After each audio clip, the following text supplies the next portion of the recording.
राधा स्वामी दयाल की दया, राधा स्वामी सहाय, राधा स्वामी। प्यारे सत्संगी भाइयों बहनों, माताओं बुजुर्गों, जितने भी आप आए हैं, शांति से बैठ के सत्संग लाभ उठाएं।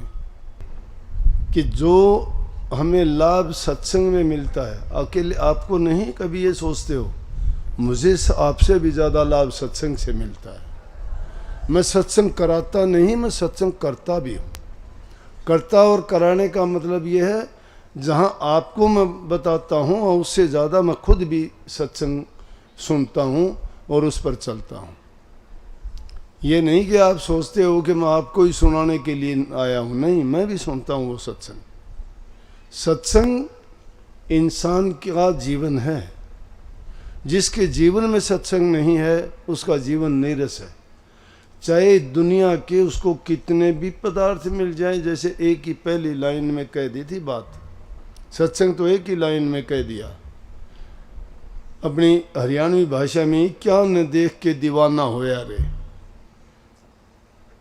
कितनी बड़ी चेतावनी है कि आप किन चीज़ों को देख के दीवाने हुए जाते हो। धन दौलत को, संतान को, घर परिवार को, ऊंचे ऊंचे पद या ओहदों को, या सुख वैभव और खुशियों को। ये सारी चीज़ें सदा मिलने वाली और रहने वाली नहीं है। सदा रहने वाली, सदा सुख देने वाली सत्संग है। इसलिए सत्संग से बढ़ के क्यों, सत्संग में है क्या? सत्संग में सतनाम का जिक्र है। सतनाम किसका है? सत्य पुरुष का है।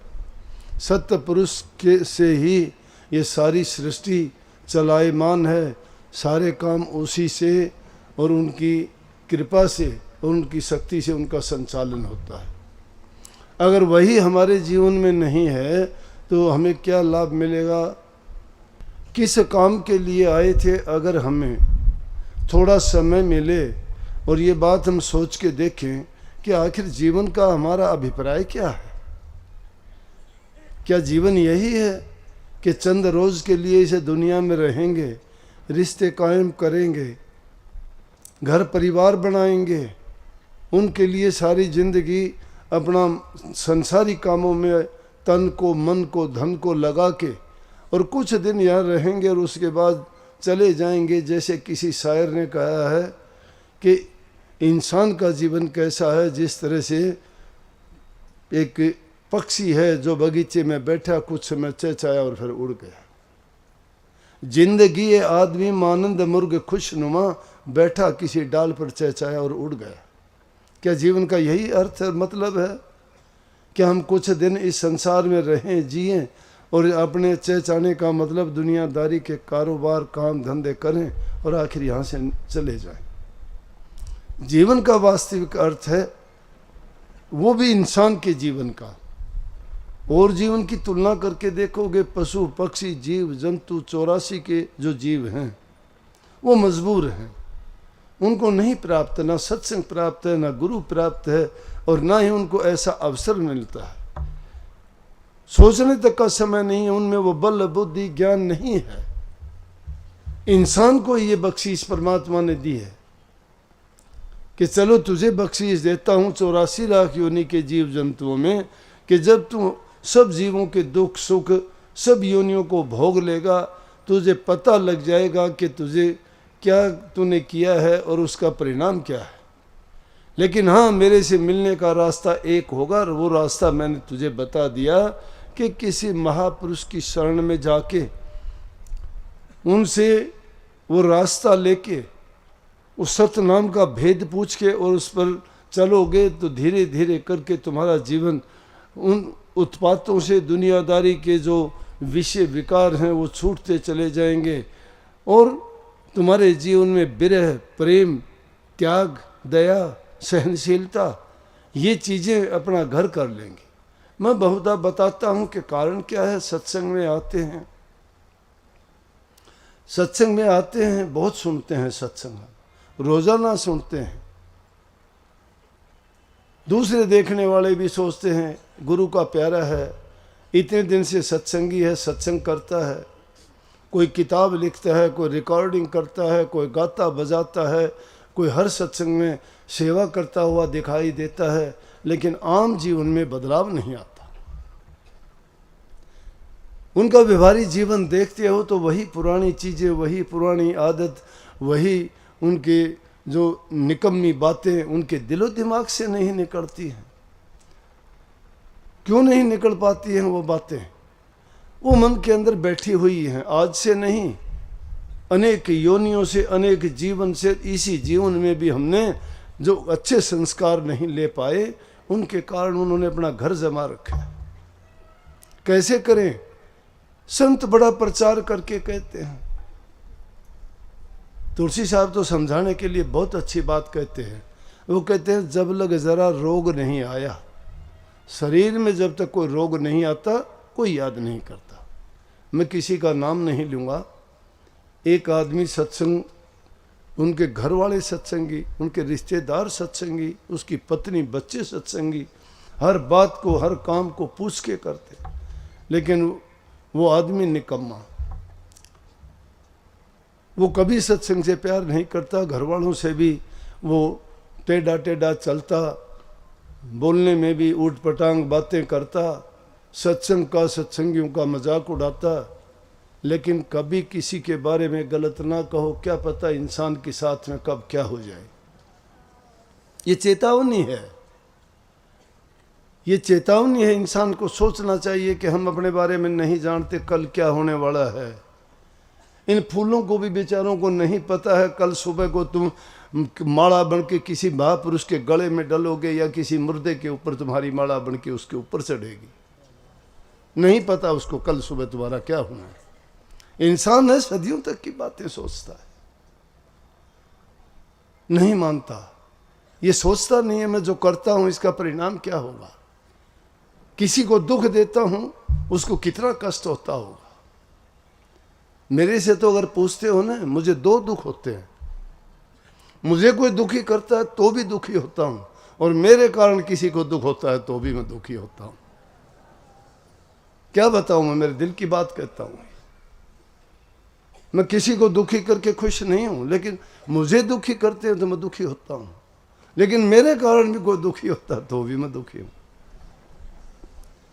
ये दया जिसके दिल में आ जाएगी वो इंसान समझ जाएगा इंसानियत क्या है। भक्ति के रास्ते पे चलना चाहते हो तो थोड़ा चिंतन किया करो, हर बात के बारे में सोचा करो कि महापुरुषों ने कितनी हमें समय समय पर शिक्षा दी, समझाने का प्रयास किया, और उन चीज़ों के साथ में जब हम सही रास्ते पे लग गए तो हमें उस प्रभु से मिलने का और इंसानी जीवन को सफल बनाने का तरीका दे दिया। तो मैंने क्या कहा, बात तुलसी साहब की थी। उस इंसान को कैंसर हो गया, कैंसर हो गया। बार बार कहता मेरी महाराजियों से बात करा दो, महाराजियों से बात करा दो। मैंने गलतियां की हैं। इंसान सोचता है मैंने जो गलती की थी उसका परिणाम ये है, मैंने किसी को गलत बोला था इस कारण मेरे साथ ये हुआ है। नहीं, संत ना किसी को श्राप देते हैं, ना किसी को ये कहते हैं तेरे साथ गलत हो। अगर ऐसा करता है तो वो भी वैसा ही है जैसे संसारी लोग हैं, उनमें और उनमें कोई अंतर नहीं है। अगर गंदगी को साफ करना है तो उसको पवित्र जल से साफ करना पड़ेगा, पवित्रता से साफ करना पड़ेगा। बुराई को भलाई से मिटाया जा सकता है, दुख को सुख दे के मिटाया जा सकता है, झूठ को सच्चाई के साथ जोड़ के, और तब कहीं उसको झूठ को और कपट को हटाया जा सकता है। तो बात कही मैंने कि जब लग जरा रोग नहीं आया, जब लग इंसान को कोई रोग नहीं आता है, कोई तकलीफ नहीं होती है, कोई पीड़ा नहीं होती है, उसको शरीर में पीड़ा हो, मन में दर्द हो, और जब उसको विचारों की परेशानी तंग करती है, जब उसको ख्याल आता है जब लग काल गिरसी नहीं काया, जब लग जरा रोग नहीं आया, जब लग काल गिरसी नहीं काया, तब लग इंसान को परमात्मा की नाम की याद नहीं आती। परमात्मा की याद कब आती है? जब दुख आता है। इसलिए वो दुख आने से ही पहले उसे मालिक को याद करना शुरू कर दो तो दुख आएगा ही नहीं। आएगा तो भी वो दुख तुम्हारा महसूस ही नहीं करोगे, क्योंकि आपने उस दुख को उससे आगे निकल चुके हो। दुख सुख की एक भावना है, भावना है। शरीर इंसान का हष्ट पुष्ट है, तकड़ा है, देखते हैं कई बार, लेकिन विचार उसके जब गिर जाते हैं, सोच गिर जाती है, तो उसका हौसला पस्त हो जाता है, वो काम नहीं कर सकता। किस प्रकार से? एक बार एक राजा के पास एक हाथी था, उससे बहुत प्यार करता था। एक दिन शिकार के लिए गया, सैनिक भी उनके साथ गए।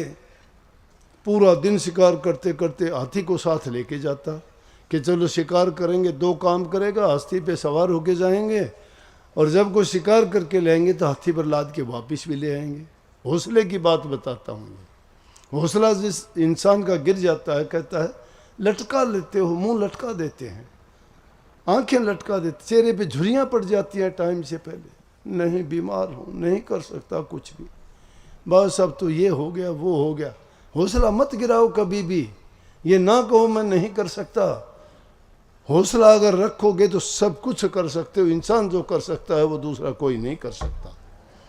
जिन देवी देवताओं के आगे मस्तक रगड़ते हो उनसे भी ज़्यादा तुम्हारे अंदर शक्ति है। आप लोग कर सकते हो, जिनसे मांगते हो ना वो तो देर कर देंगे, लेकिन आपके पास तो जब भी मांगोगे, जब भी चाहोगे, उसी टाइम है। बस क्या हुआ, पूरा दिन घूमते रहे, शिकार नहीं मिला। शिकार नहीं मिला तो क्या हुआ, राजा ने फैसला कर लिया रात को यहीं रुकेंगे जंगल में। जंगल में रुक गए। जंगल में रुक जाते हैं। सैनिकों ने सोचा राजा के उठने से पहले, दिन का थका हुआ है, राजा को बड़ा प्यारा इस हाथी को कहीं जल देख के इसको स्नान करवा लें। और कि आम आदमी का हो तो कोई ख्याल नहीं करेगा, राजा का था। एक जलाशय देख के उसमें लेके गए, उसमें उसको स्नान कराने के लिए हाथी आगे चला गया, दलदल थी, दलदल में फंस गया। लाख कोशिश करी, नहीं निकला। क्यों? हाथी ने सोच लिया मैं दलदल में धंस गया हूँ, अब बाहर नहीं निकल पाऊंगा। जाके बेचारे बड़े तंग परेशान के राजा अब सजा देगा। जाके राजा को संदेश दिया कि जी इस तरह से हाथी को लेके गए थे, लेकिन हाथी दलदल में धंस गया और हम उसको निकाल नहीं पाए, मुश्किल होगी। राजा ने संदेश भेजा कि जाओ मेरा सबसे जो बुद्धिमान मंत्री है उसको बुला के लाओ।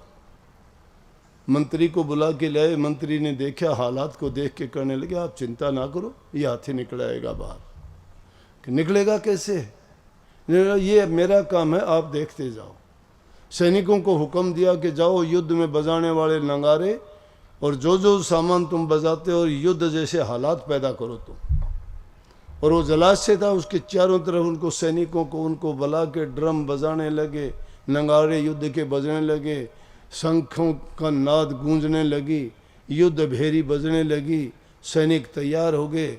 और जब ये हालात उसने देखे, हाथी ने कान खड़े किए, या तो हताश और निराश पड़ा था।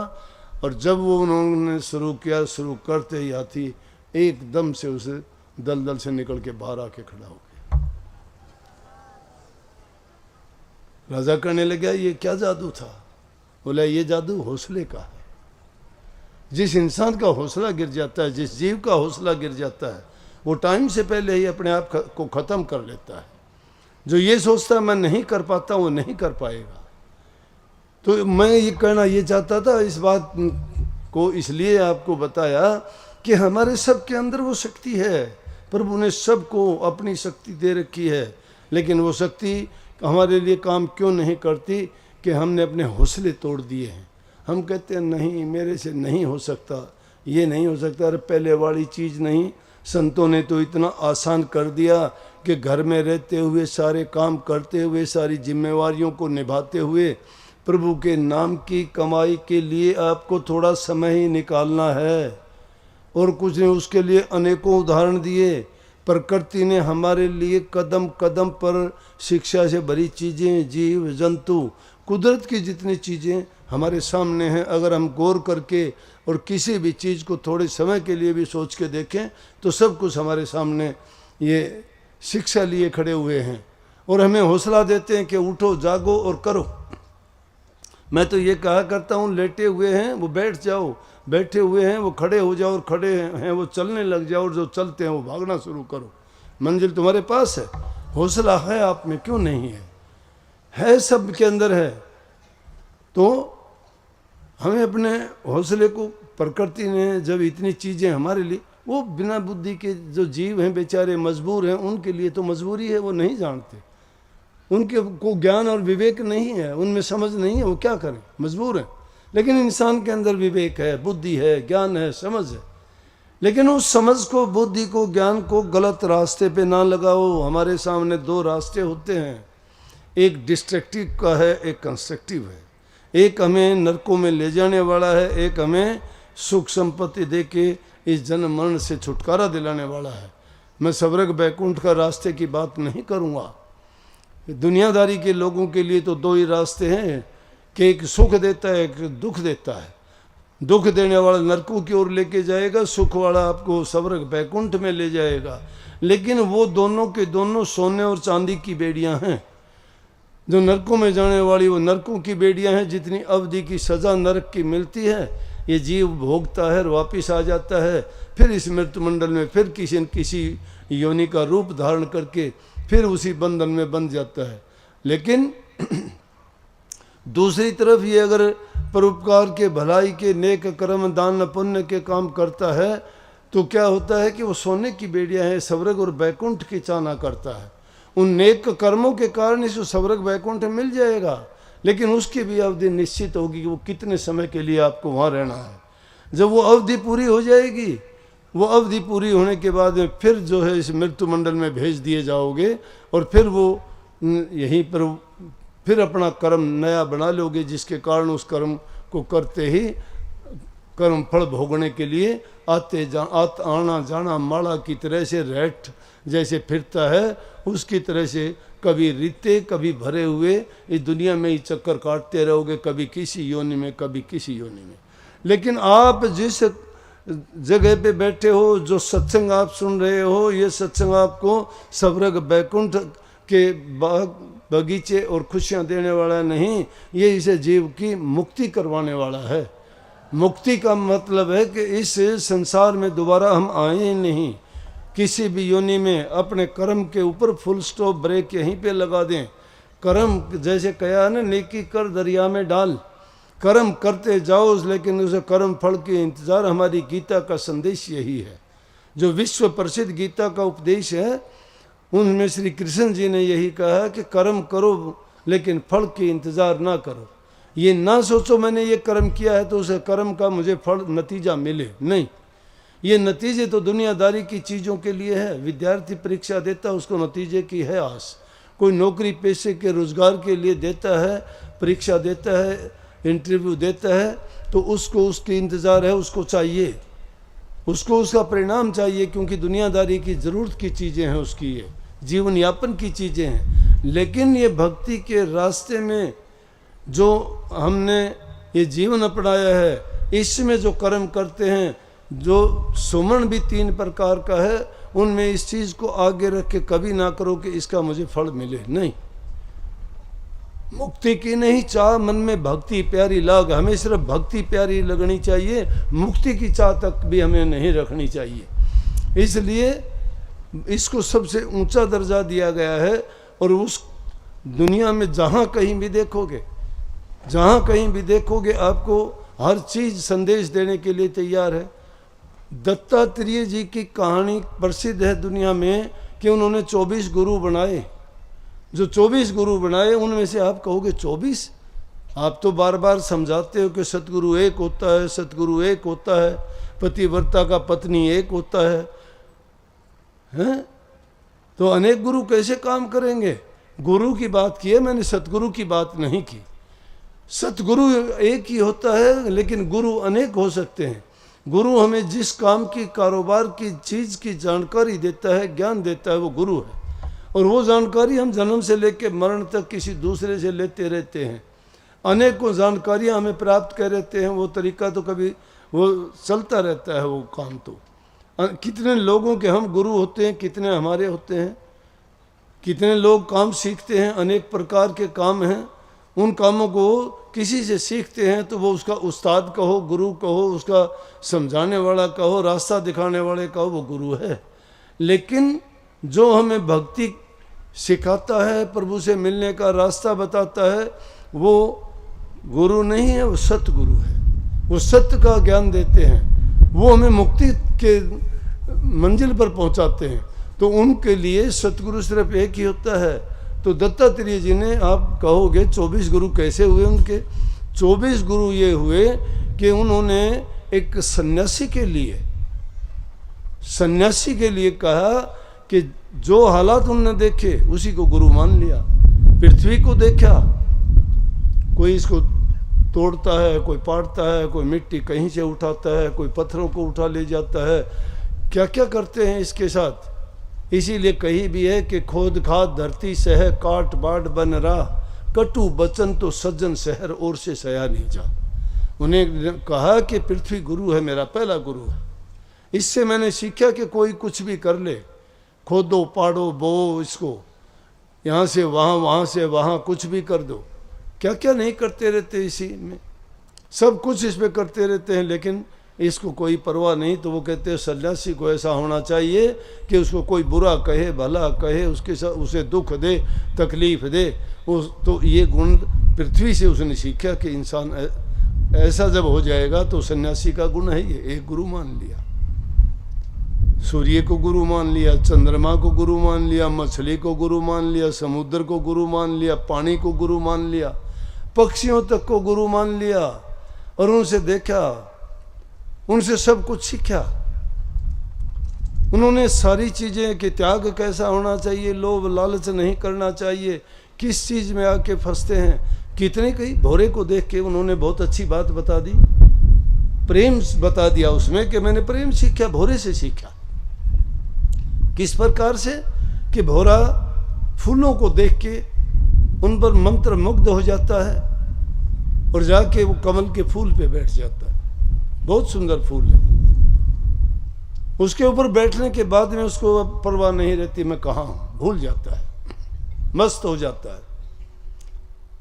वो फूल रात शाम के टाइम बंद हो जाता है, वो उसी में बंद हो जाता है। सुबह को मरा हुआ निकलता है, मर जाता है उसमें। क्या शिक्षा ली उन्होंने? वो भोरा अगर चाहे तो लकड़ी में छेद करके बाहर निकल सकता है, ये शक्ति है उसमें। भोरा लकड़ी में छेद करके बाहर आ जाता है, लेकिन उस फूल में छेद नहीं करता। क्यों नहीं करता? कि वो उससे प्रेम करता है। तो इसलिए जिससे जो प्रेम करता है, उस प्रेम में उसको किसी प्रकार का वो दुख नहीं देना चाहता। बोला कि ये ज्ञान मैंने भौरे से लिया, इसलिए भौरा मेरा गुरु है। क्या देखता है, एक दिन बैठे बैठे जंगल में चील को गुरु मान लिया।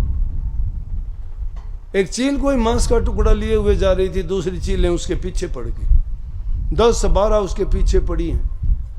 आकाश में ही वो देखता है तमाशा, कोई उसको चोंच मारती है, कोई उसकी पंख पकड़ के खींचती है, उसको बुरी तरह से घायल कर देती हैं, और वो आगे आगे उड़ती जा रही है, पीछे पीछे वो उड़ती जा रही है। किसके लिए? उस मांस के टुकड़े के लिए। वो छीनना चाहते हैं, उससे छीनना चाहते हैं, और वो उसको बचाना चाहते हैं। आखिर उसको परेशान होके, घायल होके उसने क्या किया, वो टुकड़ा उसने छोड़ दिया। टुकड़ा छोड़ते ही वो दूसरी चील ने उठा लिया, वो उसके पीछे हो ली, उसको छोड़ दिया, वो बच गई, उसको कुछ नहीं किया उसने। दत्तात्रेय जी ने क्या शिक्षा ली उससे?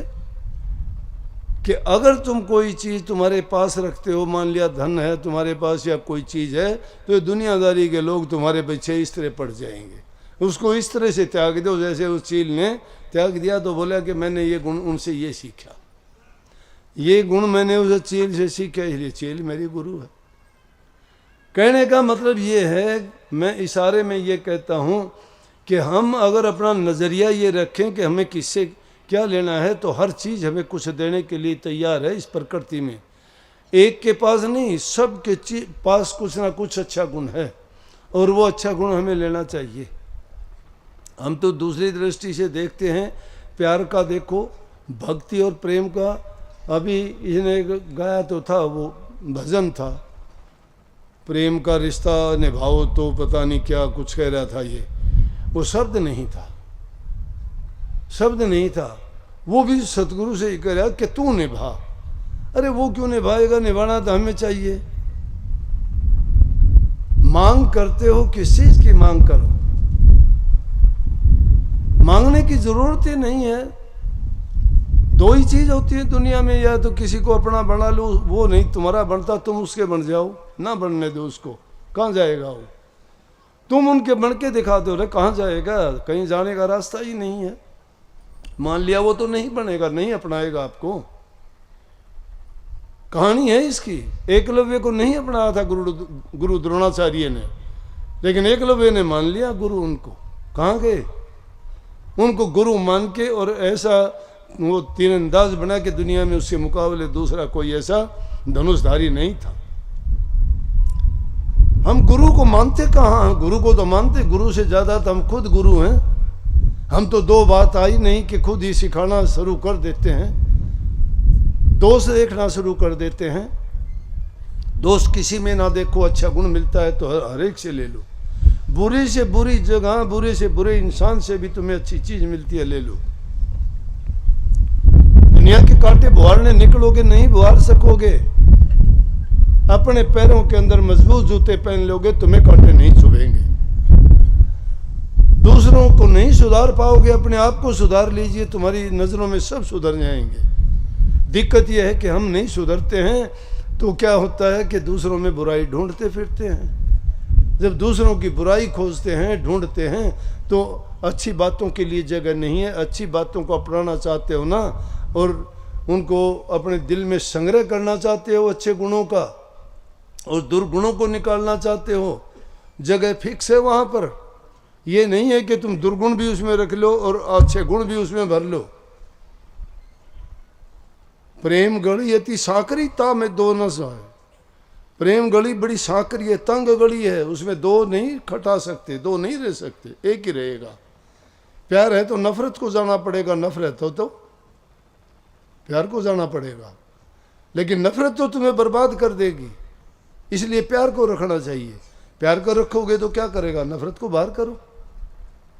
सच्चाई को रखना चाहते हो तो झूठ बोलना छोड़ दो, सच्चाई आ जाएगी, झूठ बाहर हो जाएगी। लेकिन जब तक झूठ ने पैर जमा रखे तुम्हारे हृदय में, सत्य नहीं जा सकती। कहाँ आएगी, उसकी कुर्सी पर तो वो बैठी हुई है, अपोजिशन, अपोजिशन बैठी हुई है ना।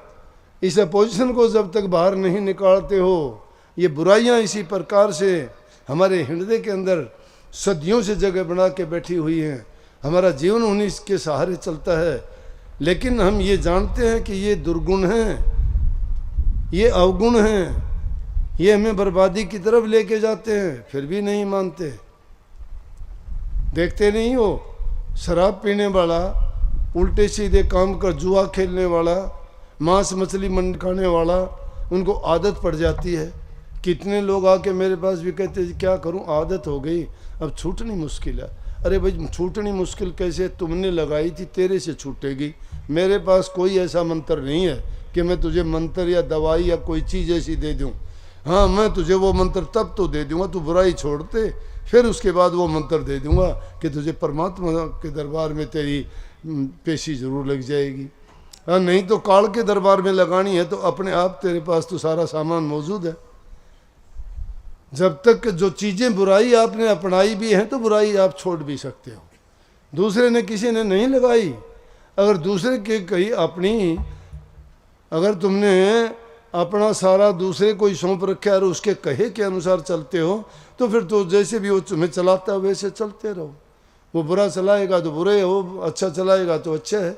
तो इसलिए बुरे से चलने की बजाय उस इनके पास जाइए ना, जो निस्वार्थ भाव से काम करता है, जो तुम्हारा हित चाहता है, जो तुम्हारे कल्याण के लिए ही दुख कष्ट उठाता है, जो तुम्हें सही रास्ते पे लेके जाता है, जिसका खुद का कोई हित नहीं और जो तुम्हें ही सुधारना चाहता है, ऐसा कौन है? संत हैं से।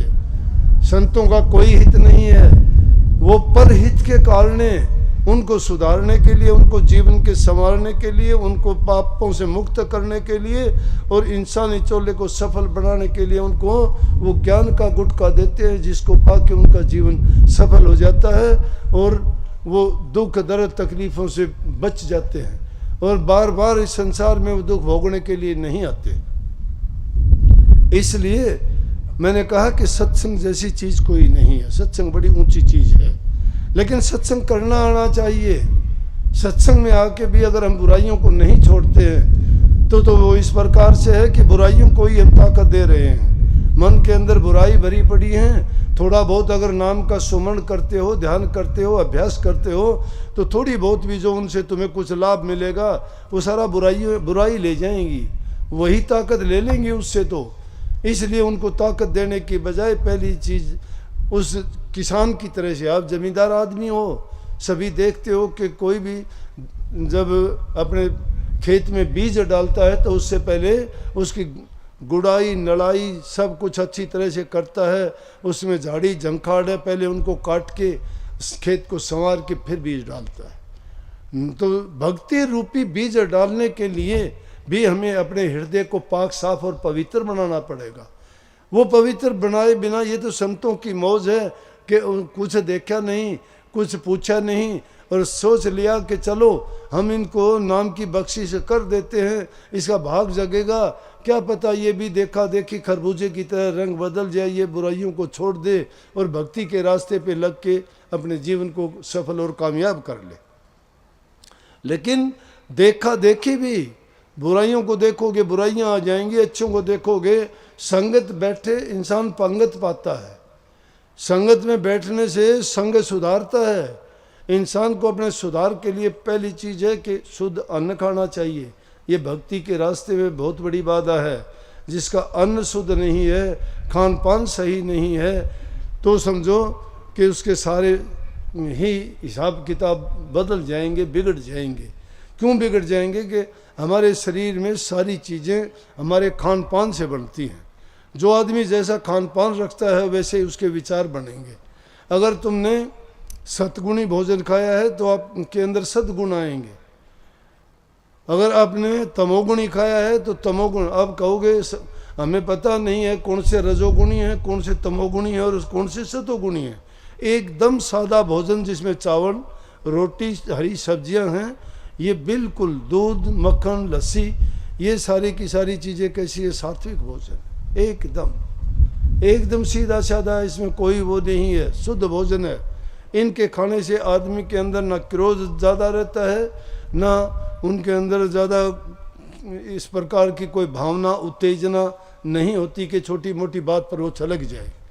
और जो साधक लोग हैं उनको तो चाहिए कि उनको इसी प्रकार का भोजन समय पर करना चाहिए, ताकि आसानी से वो हजम हो जाता है और विचार भी अच्छे होते हैं, नींद उससे कम आती है, आलस उससे नहीं रहता है और उनके भक्ति करने के रास्ते में वो एक प्रकार की सहायक ऐसी चीज़ है जो उसको शक्ति भी प्रदान करती है। उसके ये सतोगुणी भोजन है। लेकिन तमोगुणी भोजन कौन सा है? जो ज़्यादा खाना खाते हैं, देखते हैं आश्रमों में भी जाते हैं, प्रसाद बना होता है और ज़रा सेवादार से कहें यार ना भाई थोड़ा नमक ला के दे, अरे प्रसाद है, तू नमक मिर्च देखता है, स्वाद देखता है। ये कोई ब्याह बारात की चीज़ है? वहाँ जो प्रसाद बनाया जाता है वो सबको देख के बनाया जाता है कि यहाँ अभ्यास करने वाले साधक लोग, सत्संगी हैं, जो नाम का अभ्यास करते हैं, नाम जपते हैं, उनको नज़र में रखते हुए ऐसा भोजन बनाया जाता है ताकि उसमें इस प्रकार की तमोगुणी शक्ति वाली चीज़ें ना हो।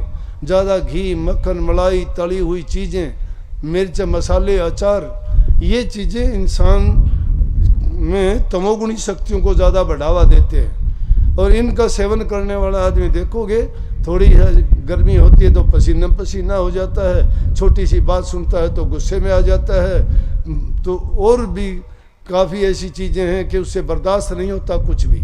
क्यों नहीं होता? कि वो बहुत छलछलापन उसमें, ये तमोगुणी शक्तियाँ हैं उसकी। और रजोगुणी शक्तियाँ ऐसी हैं कि ठीक ठाक अगर घी मक्खन भी थोड़ा बहुत, रोटी चौपड़ के खा ले, थोड़ी बहुत मिर्च मसाले भी ज़रूरत के मुताबिक खा ले, तो वो चीज़ें ऐसी हैं कि आदमी को बीच सीख का काम है, ना ज़्यादा वो तमोगुणी है और ना ज़्यादा सतोगुणी, तो उसके कारण उनके अच्छे विचार रहते हैं। तो अभ्यासी को चाहिए कि उसका भोजन बहुत ही शुद्ध और पवित्र होना चाहिए, सादा भोजन होना चाहिए। ये नहीं कि उसमें ऐसी चीज़ हो कि वो बिल्कुल ही आप सन्यासी नहीं हो, योगी नहीं हो, त्यागी नहीं हो, बैरागी नहीं हो, आप तो सत्संगी हो, अभ्यासी हो। अभ्यासी के लिए ऐसा हो कि भोजन थोड़ा हल्का होना चाहिए, टाइम पे खाना चाहिए। नहीं तो हम शरीर से जो काम करने वाले हैं उसको ज़रूरत पड़ती है, शरीर में ऊर्जा की ज़रूरत पड़ती है। ऊर्जा हमारे भोजन से प्राप्त होती है। अगर भोजन हमने सही नहीं खाया और शरीर ही तंदुरुस्त नहीं रहेगा तो हम भक्ति भी नहीं कर पाएंगे। शरीर को पहला सुख निरोगी काया, पहला सुख निरोगी काया हमारे शास्त्रों का लेख है। अपनी काया को निरोग रखोगे तो आपका मन सुमन में भी लगेगा, ध्यान में भी लगेगा, क्योंकि आपने जो भोजन खाया है ना आपको उबासी आती है, ना आलस आता है, ना निद्रा तंग करती है। जैसा आप चाहते हो, बैठना चाहते हो बैठोगे, लेटना चाहते हो लेटोगे, सत्संग और शब्द गाना चाहते हो, याद करना चाहते हो या कोई सुनना चाहते हो तो आराम से आपकी रुचि बनेगी और बड़े प्रेम से सुनोगे। दूसरा है संग इंसान का। संग इंसान को बर्बाद कर देता है। संतों ने कही दुष्ट संग ना दिए विधाता, दुष्टों का संग नहीं मिलना चाहिए। संग कितना, अग्नि के पास जाओ आग लगा देगी, पानी के पास जाओ ठंडक दे देगी, फूलों के पास जाओ सुगंधी देंगे आपको। जैसी जिसकी तासीर है, जिसके पास बैठोगे वो अपने गुण आप में छोड़ देगा, सभी गुण आपको सिखा देगा। बिना आए शराबी के पास जाओ शराबी बना देगा, जुआ खेलने वालों के पास जाओ जुआ खेलना सिखा देगा, चुगली निंदा करने वालों के पास जाओ तुम्हें बर्बाद कर देगा। झूठी बातें कुछ की कुछ कह के ये ऐसा है वो ऐसा है, ये करता है, जिन बातों से कोई सरोकार ना उसका है ना उसका है। कैसी बात सुननी चाहिए हमें और किसकी बात सुननी चाहिए? नंबर एक, उस बात से हमें कोई फायदा हो तो हमें सुननी चाहिए। उस बात से हमें कोई शिक्षा मिलती हो तो हमें वो बात सुननी चाहिए। उस बात से हमारा कोई सुधार और कल्याण होता हो तो हमें सुननी चाहिए। नहीं तो अपनी बातें आप खुद रखो, हमें क्यों बताते हो? हमारा टाइम बर्बाद करोगे, आपका करोगे। इसलिए संतों ने निंदकों की कही है कि निंदक के नेड़े मत जाओ, निंदक के पास मत जाओ। निंदक तुम्हें ऐसा बना देगा, खुद तो डूबेगा, तुम्हें भी ले डूबेगा। क्योंकि उसकी तो तासीर बन चुकी है, उसका जीवन बन चुका है, उसकी आदत बन चुकी है, वो आदत को नहीं छोड़ सकता। उसके पास जाओगे तो उसे गंदी जैसा है। संतों ने कहा है कि संतों का संग तो गंधी के समान है, अतर के समान, जिसमें खुशबू होती है। अगर वो तुम्हें ना भी कुछ करो रखी है तो भी इधर से उधर रखने में तुम्हारे हाथों में वैसे ही खुशबू कर देगी। भले इंसानों के साथ में बैठोगे, बिना सिखाए भी तुम्हारे अंदर अच्छाइयाँ आ जाएंगी, देखते देखते आ जाएंगी कि वो तो ऐसा नहीं करता, इसलिए मैं भी नहीं करूँगा। लेकिन बुरों के पास, दुष्टों के पास, नीचों के पास, जिनकी विचार और ख्यालात गंदे हैं, उनके पास बैठोगे तुम्हें बर्बाद करके रख देंगे, वो बुराई सिखाएंगे। इसलिए इंसान को बुरा संग नहीं करना चाहिए। नंबर 3, संतों का फरमान है मनमुख नहीं गुरमुख बनो। मनमुख क्या है? मनमुखता है मन के कहे में चलना, और गुरमुखता है गुरु के वचन के अनुसार चलना। गुरु को कभी पीठ ना दो, इसका मतलब है कि गुरु के वचन को, चाहे वो वचन बुरा है भला है, संतों ने कहा कि उल्टे सीधे वचन का जो नहीं माने दुख, कहें कबीर संसार में सो कहिए गुरमुख। गुरमुख वो समझो कि गुरु ने उल्टा कह दिया तो भी समझो मेरा हित कर दिया कोई ना कोई, उसमें सवाल ना उठाओ। क्यों का सवाल नहीं उठना चाहिए? कि क्योंकि गुरु ने हमारे हित के लिए ही बात कही है। गुरु जो करता है हमेशा हित की बात करता है। आपने सुनी नहीं, पहले भी एक दो बार ये जिक्र आया है कि एक बार गुरु चेला जा रहे थे कहीं सफर पे, चलते चलते जंगल में रात पड़ गई। गुरु अपने शिष्य से कहने लगा, बेटा जंगली जानवर हैं, हमें खा जाएंगे। बोला क्या करें? बोला ऐसा करते हैं कि आधी रात तक तू सो ले, आधी रात के बाद मैं सो लूँगा, आधी रात तक आप पहरा देना, आधी रात के बाद मैं पहरा दूंगा। कोई अगर खतरा होगा तो एक दूसरे को जगा के हम उससे बच जाएंगे, नहीं तो कोई ना कोई या तो जानवर खा जाएगा या कोई और कोई आपत्ति आ जाएगी, वो हमारे लिए कष्टदायक और दुखदायी होगी। गुरु और चेला दोनों ये बात करके हमने शाम को क्या किया, गुरु ने सोचा छोटे बच्चों को पहले निद्रा आती है, जवान है, इसको कह देता हूँ आधी रात से पहले ये सो ले।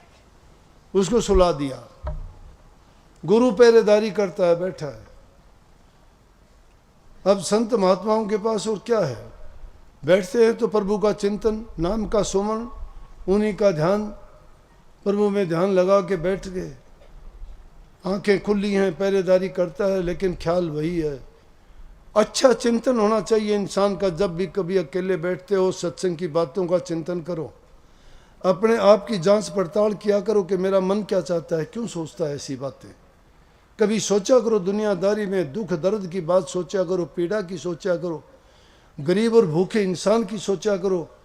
उन इंसानों के बारे में थोड़ा ख्याल और वो किया करो कि जो धनवान हैं, जो कुछ करते नहीं हैं।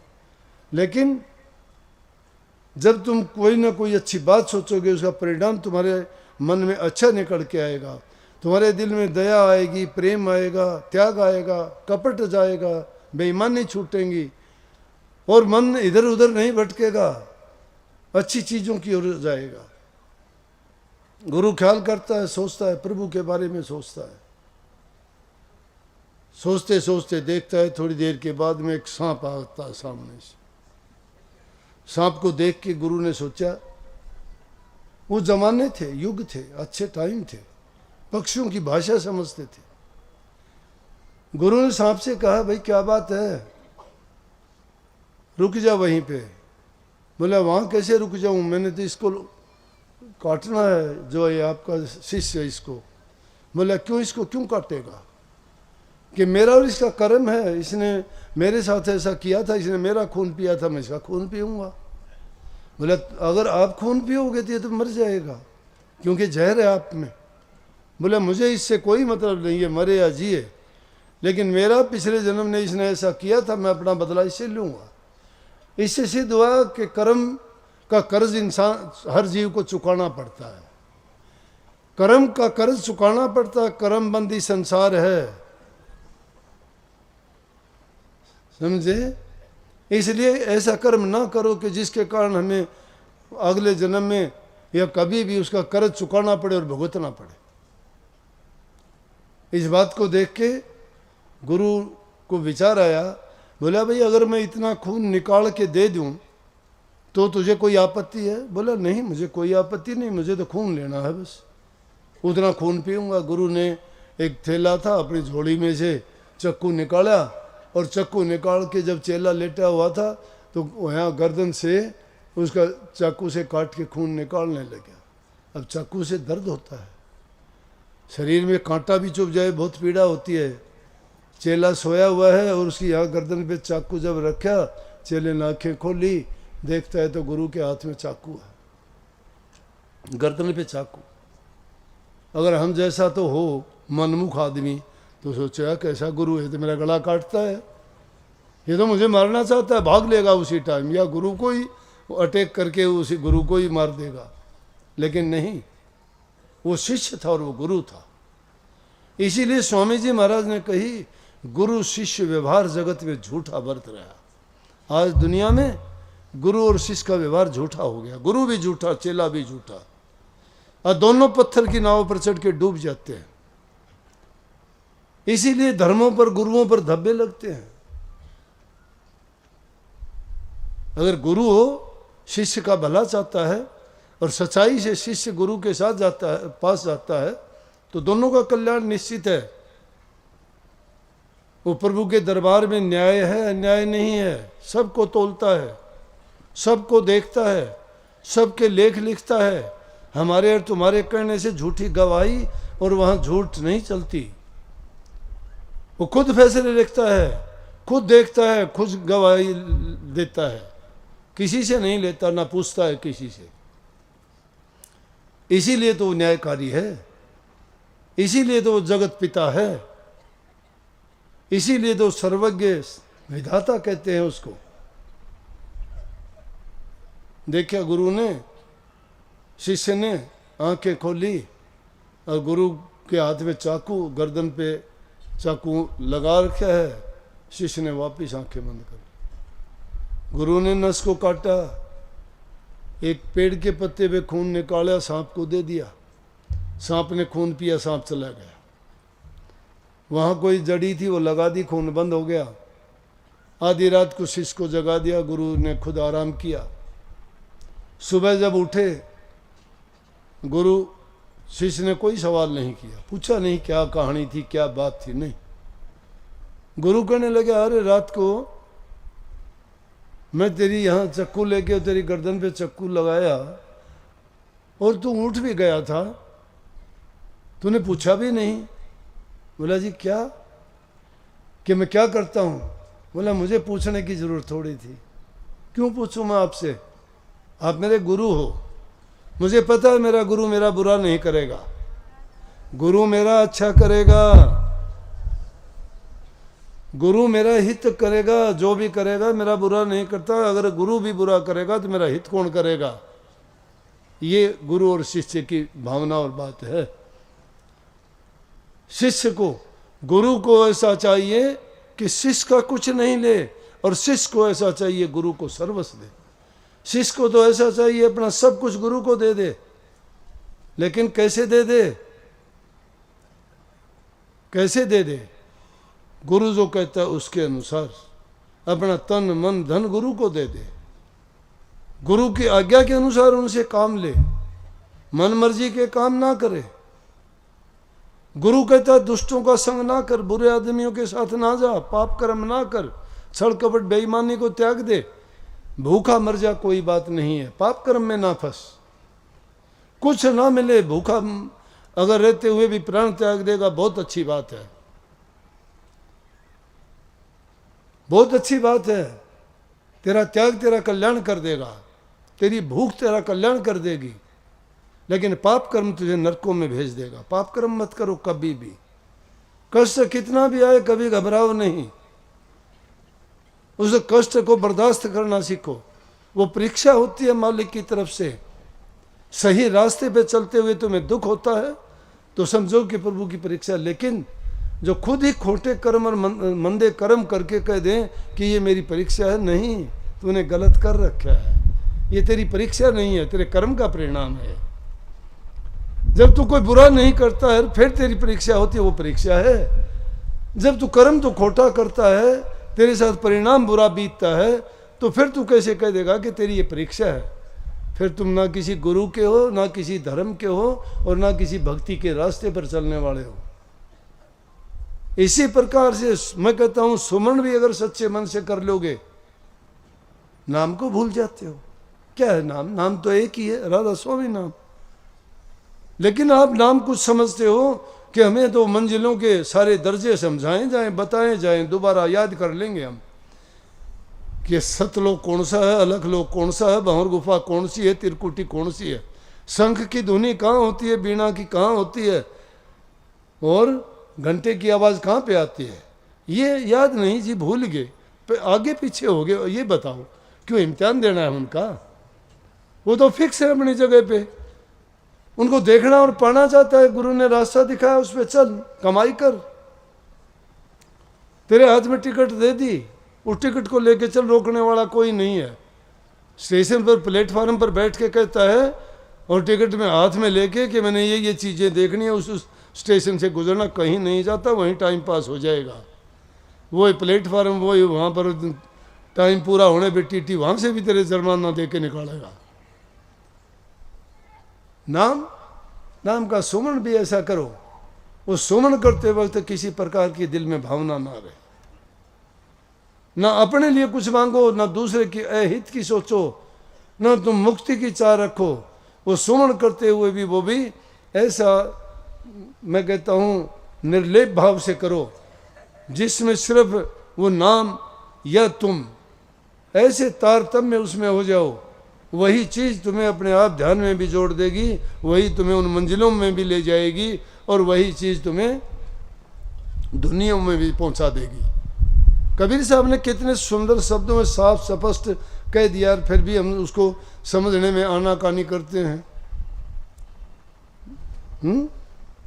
समझना नहीं चाहते, न गाना गाते हैं, सुनते भी हैं, बड़ी गर्दन हिलाएंगे, बड़े मस्त हो जाएंगे, आंख बंद करके कोई गाता है बड़ा दिखाते हैं, ले वे मस्त हो गया ये तो। जैसे मैं बताता हूँ, पहले रात के सत्संग हुआ करते थे महाराज जी टाइम में, जाते थे सत्संग में, या पूरी रात जागे तो आदमी ने नींद भी आनी शुरू हो जाए भाई, तो आगे बैठते होते थे, शब्द में गाता होता था, दिन में बच्चे पढ़ाने, रात में सत्संग का काम, और फिर अलर्ट रहना पड़ता, क्योंकि शब्द गाता महाराज जी पता नहीं कब कहते हाँ भाई वो कौन सी लाइन थी। लेकिन फिर भी जब ध्यान में देखते देखते देखते देखते नींद लग जाती, या पड़ोसी कर देते वो काम, पड़ोसी आंख बंद करके बैठ जाते भगत बन के, हाथ लगाते, महा यार ना सो हमने भी नींद, उबासी एक आदमी को आ जाए ना, सारे मुंह पाटना शुरू कर देंगे, देख लियो सर। अगर सत्संग में रात के टाइम में एक जने नींद आ जाओ, सारे आंख बंद करने शुरू कर देंगे, ये ऐसी बीमारी सी लग जाती है। तो जब उनकी आंख बंद होती है ना, और हम आस्ता से कहते यार सोवे ना, तो आंख बंद करे कहता बोले ना ध्यान लग रहा है मेरा, अरे ऊपर से सत्संग होने लग रहा है, ये ध्यान बड़ा सस्ता हो गया भाई।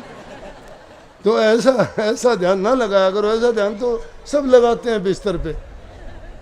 ध्यान लगाने का भी तो तरीका होता है ना, वो ध्यान नहीं है, ध्यान है वो तुम्हारा सोने में है, लेकिन वो ध्यान जब लगाओगे, सुमन जब करोगे, तो कबीर साहब ने बहुत स्पष्ट शब्दों में बताया है।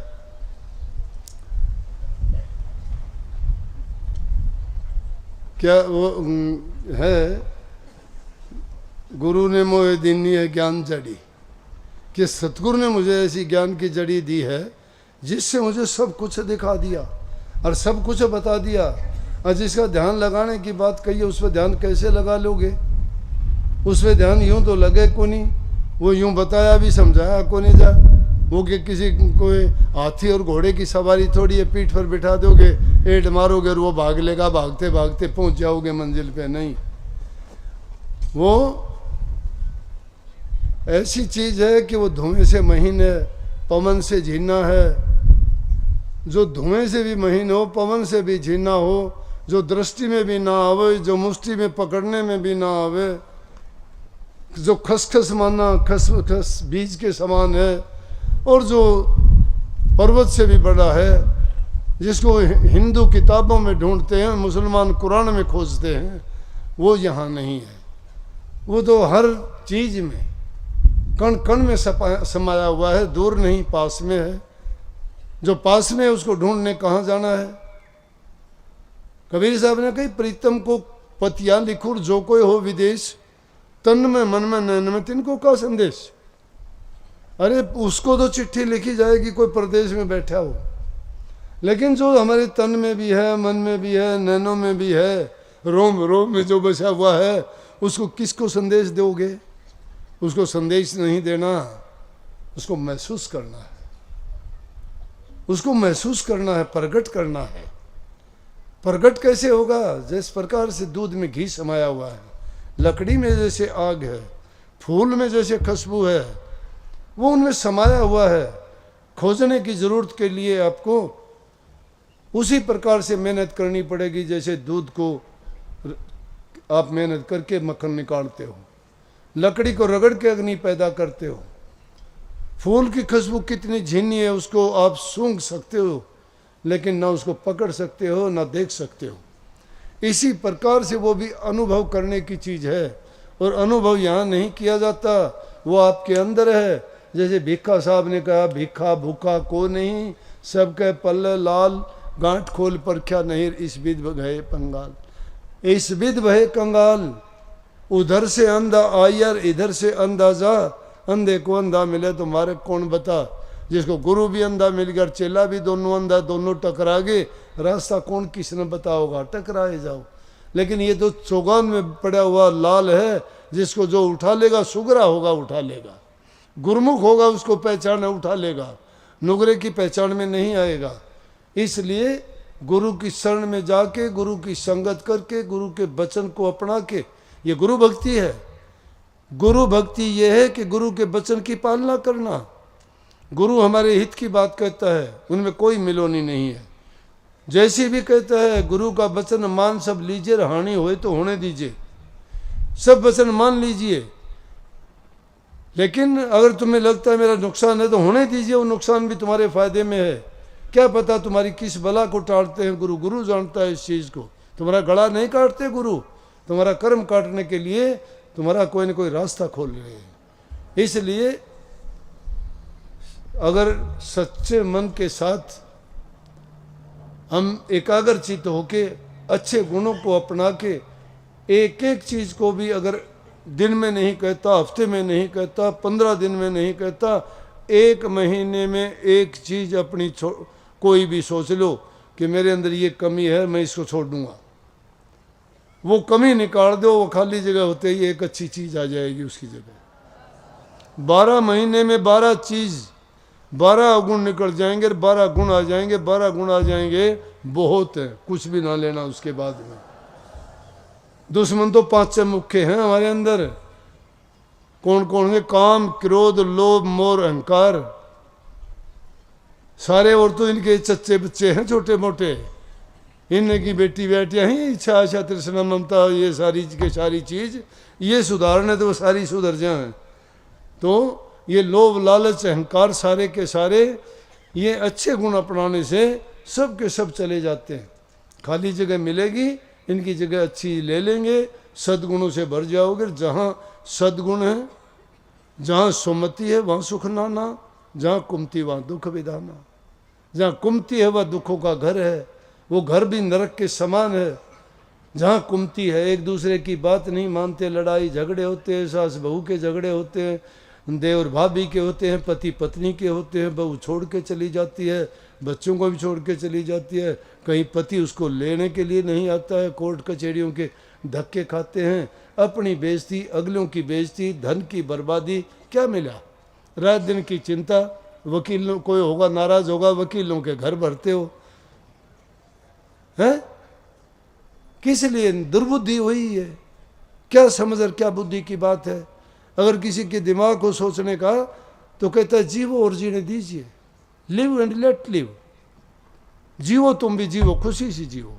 जब तुम्हारे दिल में किसकी क्या मरोड़ निकालोगे? तुम निकाल सकते हो, जब उसकी दृष्टि होगी वो काम होगा। लेकिन इंसान जो अपने कर्म की आज़ादी मिली अपना जीवन बर्बाद करता है, उसको क्या मिलेगा? ये जीवन बहुत बहुमूल्य है, इसको जीना सीखो, बर्बाद करना नहीं, जीना सीखो। जो अच्छे पल मिले हैं उनमें अच्छे कर्म करो, अच्छे कर्म का परिणाम हमेशा अच्छा होता है। मालिक तुम पर कृपा बरसाता है, लेकिन वो कृपा तुम्हारे से नहीं झेली जाती।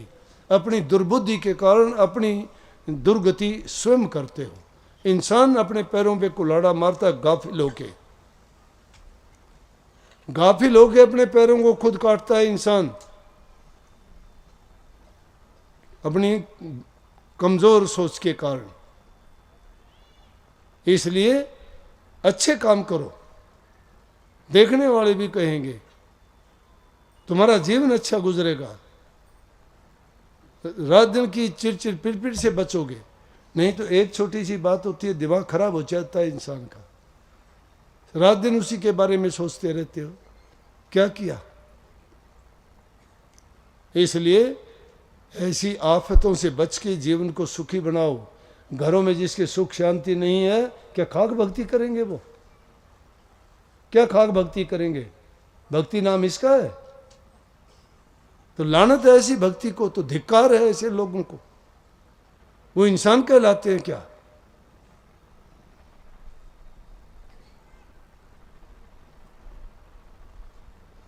इसलिए भाई अपने जीवन को संवारने वाले, बिगाड़ने वाले हम हैं सब।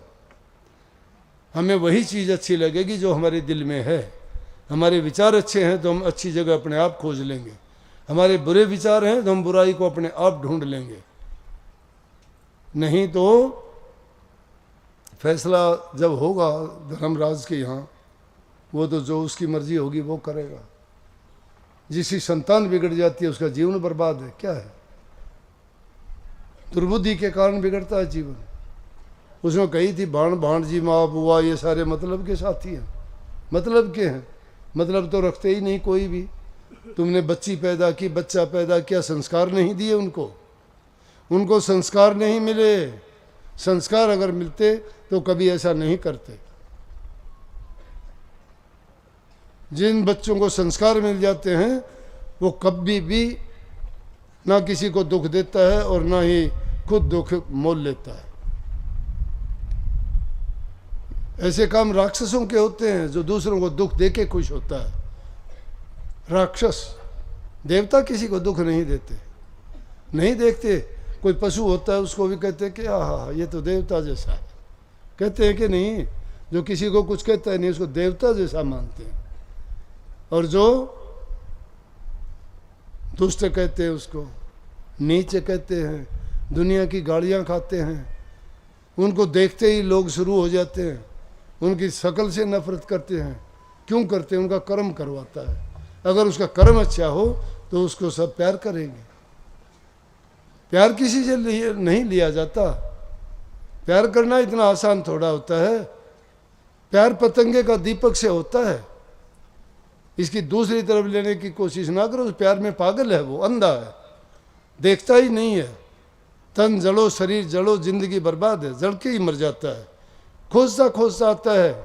जिस चीज़ का बिरही है, प्रेमी है, वो प्रेम कहाँ मिलेगा उसको? और जहाँ उसको मिल जाता है वो सम्मा के पास परवाना चल के आता है, जला देता है अपने आप को। प्यार में पागल है, नहीं परवाह उसको। तो प्रेमी बनना आसान थोड़ा है। प्रेम तो बहुत बड़ी कीमत मांगता है, त्याग चाहता है, वो कुर्बानी मांगता है। कुर्बानी देने के लिए तैयार हैं। स्वार्थ की भरी दुनिया है, लालच की भरी दुनिया है। या लालच और स्वार्थ और अहंकार, ये तीन चीज इंसान को सबसे ज्यादा बर्बाद करती है। ये चीजें अगर ये दिल से निकाल दें तो मैं कहता हूँ प्रभु का वास हर इंसान के अंदर है। हर इंसान में बैठा हुआ है, वो अंदर में है। अपनी खोज करके देख लेना।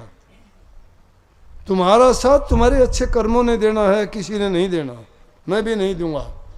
तुम अपने कर्मों को सुधार लो, तुम्हारे अच्छे कर्म तुम्हारा साथ देंगे, वही तुम्हें अच्छा और बुरा बनाते हैं।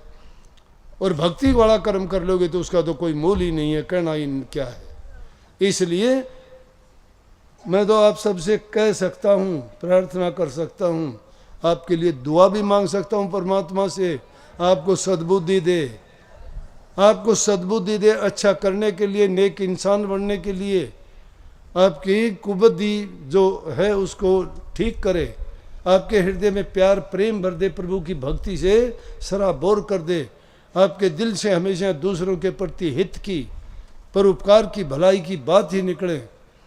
और दूसरों के लिए आप अपना सब कुछ कुर्बान और न्यौछावर करने के लिए तैयार रहें, तब आपको अपने जीवन का पूरा महत्व समझ में आएगा, तभी इसका मूल्य चुका पाओगे। यही सच्ची भक्ति है। सबको बहुत बहुत आशीर्वाद। मालिक आप सब पर कृपा करे, सुख दे, शांति दे, खुशी दे, समृद्धि दे, भक्ति में रुचि बढ़ाए और आपकी बुद्धि को ठीक कर दे। जिस इंसान से तुम्हारा हित होता है उस हित को ना भूलो, उस हित को हमेशा याद रखो। चाहे लाखों आफत आए तो भी आप उस चीज को कभी ना भूलो। उसका ऋणी बन जाते हो, ऋण चुकाओ। किसी का ऋण अपने सिर्फ ना लेके जाओ, ऋण चुकाओ। गुरु के भी ऋणी हो। गुरु ने तुम्हें नाम इसलिए दिया है कि तुम नेक बनो। अगर नेकी के रास्ते पे नहीं चलते हो तो तुम गुरु के गुनहगार हो। और जो गुनहगार बन जाता है उसको सजा मिलती है, बचता नहीं है। कभी ये सोच लो कि नाम मिल गया, हम गुरु के हो गए और हम बच जाएंगे, नहीं। जो गुरु के वचन को नहीं मानता, गुरु से दीक्षा लेके और उनके कहे अनुसार काम नहीं करता, उल्टे सीधे काम करता है, वो गुरु का गुनाहगार है। गुरु के गुनाहगार को परमात्मा भी नहीं बख्शता है। बख्शा जाएगा तो गुरु ही बख्शेगा उसको, और कोई खाना नहीं। बहुत बहुत आशीर्वाद, सबको खुश रहो। राधा सुबह बोलो शाम